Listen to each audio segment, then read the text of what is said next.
আসসালামু আলাইকুম। কেমন আছেন? আসি ভালো। আমরা আসছিলাম হানিফ ইনমোশন পেজের পক্ষ থেকে কিছু ইসলামিক প্রশ্ন নিয়ে। আপনি যদি ইসলামিক প্রশ্নের উত্তরগুলো দিতে পারেন তাহলে আপনার জন্য রয়ে গেছে আমাদের হানিফ ইনমোশন পক্ষ থেকে আকর্ষণীয় পুরস্কার। আপনি কি ইসলামিক প্রশ্নের উত্তরগুলো দিবেন? বলেন। আমাদের ইসলামিক প্রশ্নের প্রথম প্রশ্নটি হলো, জান্নাতে সর্বপ্রথম কোন ব্যক্তি প্রবেশ করবেন? জান্নাতে কোন ব্যক্তি? হ্যাঁ, জান্নাতে সর্বপ্রথম কোন ব্যক্তি সর্বপ্রথম দরজা খুলবেন? কোন ব্যক্তি জান্নাত সর্বপ্রথম?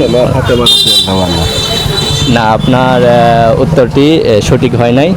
এখানে হবে আমাদের হযরত মুহাম্মদ মুস্তাফা সাল্লাল্লাহু আলাইহি ওয়াসাল্লাম সর্বপ্রথম জান্নাতের দরজা আল্লাহর আদেশে খুলবেন। আচ্ছা, আমাদের দ্বিতীয় প্রশ্নটি হলো, কুরআনে সর্বপ্রথম কোন সূরাটি নাজিল হয়? সূরা ফাতিহা। একটু ভেবে দেখেন, সর্বপ্রথম কোন সূরা নাজিল হয় কুরআনে? সঠিক তাহলে। আচ্ছা, যাই হোক, আমরা এটাকেও ক্রস করে দিচ্ছি। এর উত্তর হবে কোরআনে সর্বপ্রথম নাজিল হয় সূরা আলাক। আমাদের পেজের পক্ষ থেকে তৃতীয় নম্বর প্রশ্ন হলো, কোরআনের সবচেয়ে ছোট সূরা কোনটি?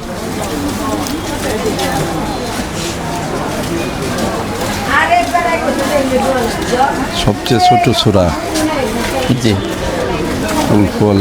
কুলফুল্লাহ সূরা। সূরার নাম কি বলতে পারবেন?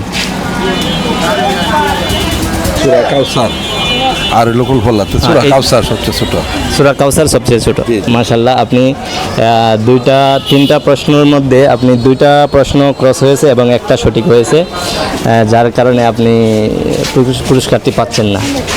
আপনি কি মন খারাপ করলেন? না না না, আপনি যদি দুইটা পারতেন আমাদের পক্ষ থেকে আপনাকে একটি পুরস্কার দিতাম। আমি তা আমার সঠিক বলতে পারছি না, যেটা অনেক সময় জানা থাকলেও। আচ্ছা, যাই হোক, আমাদের পেজের পক্ষ থেকে আপনার জন্য একটি সান্ত্বনাদায়ক পুরস্কার রয়ে গেছে। আপনাকে একটি সান্ত্বনাদায়ক পুরস্কার আমরা দিব।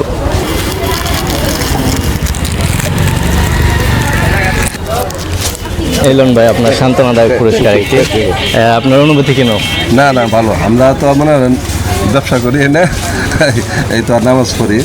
আর এই যে প্রশ্নগুলি করছেন এগুলো তো ভালো হাদিস ইসলাম। হ্যাঁ, অবশ্যই দোয়া করবেন আমাদের জন্য। এবং মসজিদে সাপ্তাহিক গাছতে হয়, সাপ্তাহিক এগুলোর মধ্যে কিন্তু অনেক কিছু শেখানো হয়। কোনটা কি, কত কি নাকি, এগুলো ইসলামিক প্রশ্ন, এগুলো জানতে হবে আমাদের। জি, ইনশাল্লাহ। ওকে, তো দোয়া করবেন, আপনার জন্য দোয়া রইল। তুমি যে বড় আপন আল্লাহ আমার।